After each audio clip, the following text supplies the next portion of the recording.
Hello everyone and welcome back to the channel. My name is Lollipop and right behind me is the brand new 2021 Trek Dual Sport 4. We are both losing this time, yeah.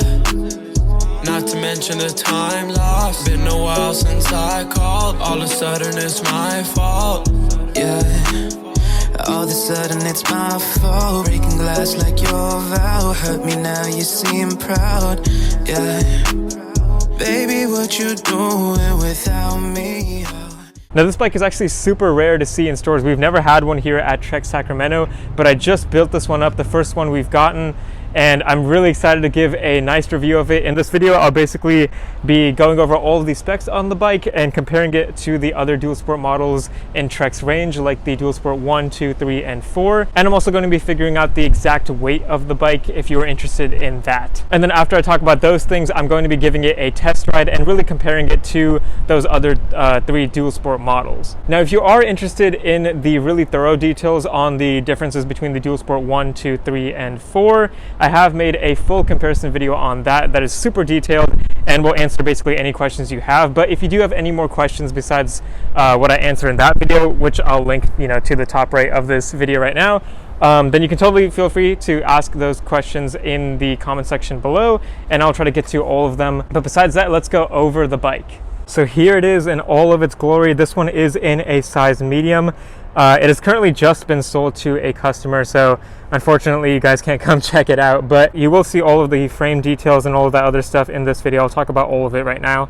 So first of all, I think we just have to talk about the color of this bike because it just looks amazing in this matte Trek black color with the Trek logo in matte black as well, but with these red accents, so these red bolts right there, as well as a red headset spacer, which is a really nice touch from Trek, as well as the 4 logo to signify that it is a Dual Sport 4.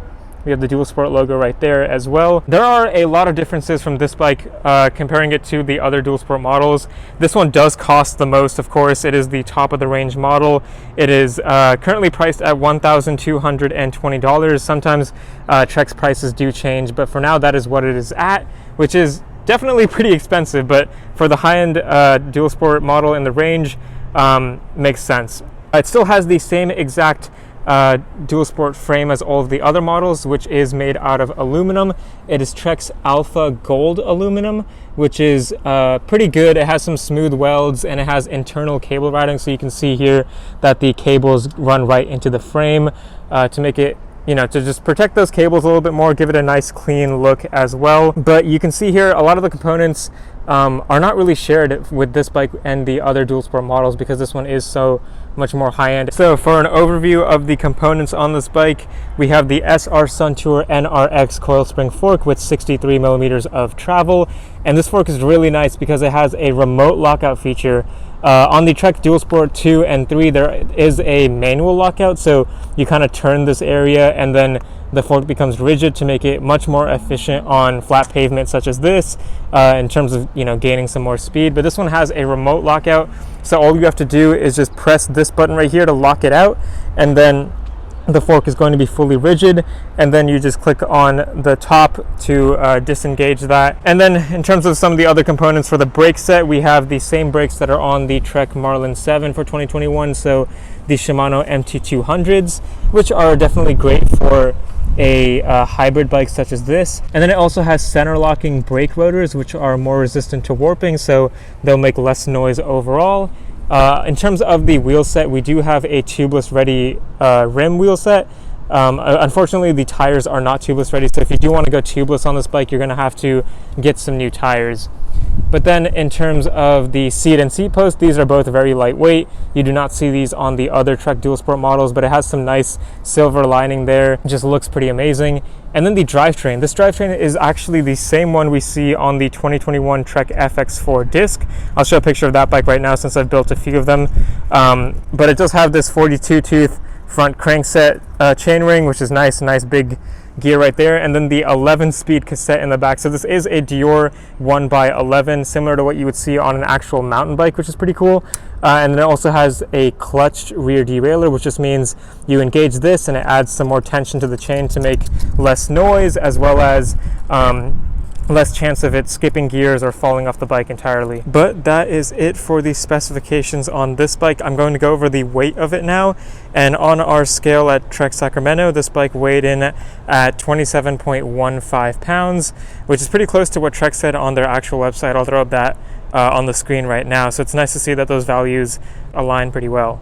The bike is definitely a lot lighter than other dual sport models because of some of the finishing components like the seat and seat post, as well as the 1x11 drivetrain, which is less heavy than the 2x or 3x systems we saw in other dual sport models. But now it's time for me to give it a test ride and compare it to the dual sport 1, 2, and 3, since I have built several of each of those bikes and know how they ride and how they feel. So it'll be interesting to see if this bike, lives up to its $1,200 price point. And I'll also be comparing that and, kind of just figuring out if this bike is worth that much money and what value you get out of it. Obviously, this is not like a full-on mountain bike, which is what I'm used to riding and reviewing and things like that.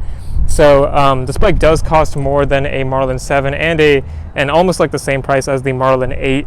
So it's kind of up to that level of a bike in terms of value, but it's definitely purpose-built for a little bit of a different riding style, more upright position, more of a hybrid for rough city roads or for light trails and things like that. So I'll keep that in mind when I'm riding the bike. Okay, so now we are finally test riding the 2021 Trek Dual Sport 4. Pretty excited for this one. So immediate impressions of the bike. As soon as you get on it, it does feel like a dual sport because of these narrow handlebars and the frame and everything. The positioning is similar. The seat definitely feels different. It feels more comfortable in my opinion. And obviously you can tell by the look of the frame in this matte black color, kind of a satin black here in the sun. And then the 4 logo on the top tube definitely looks like a lot nicer of a bike.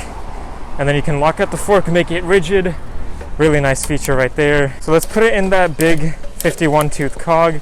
Try to climb up this steep hill here. Okay, not bad.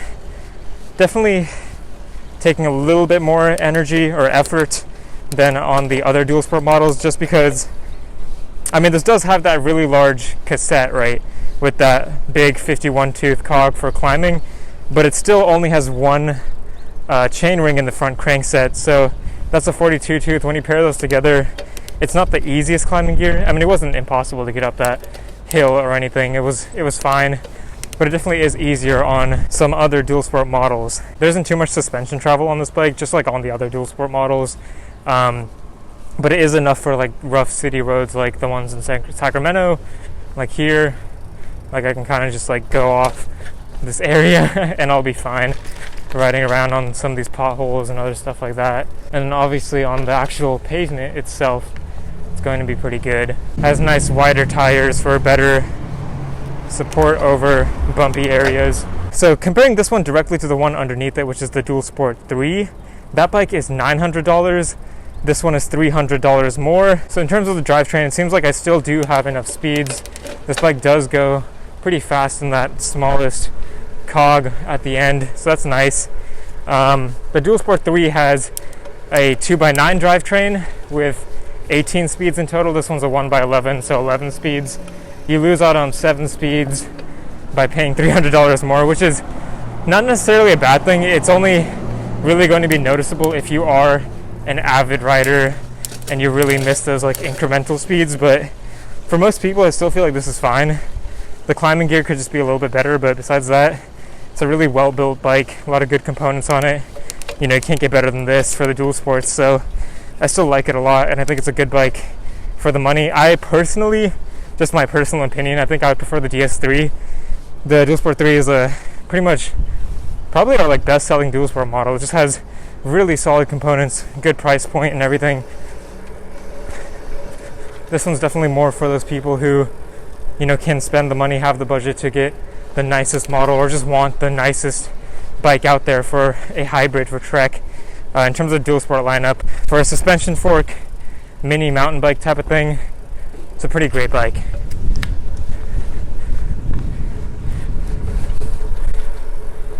But that is it for this video. I hope all of you guys enjoyed, and if you did, definitely like and subscribe, and leave any comments once again if you have any questions about this bike or any of the other dual sport models. I'll try to answer all those questions to the best of my ability. But yeah, besides that, thank you guys so much for watching, and remember to keep biking.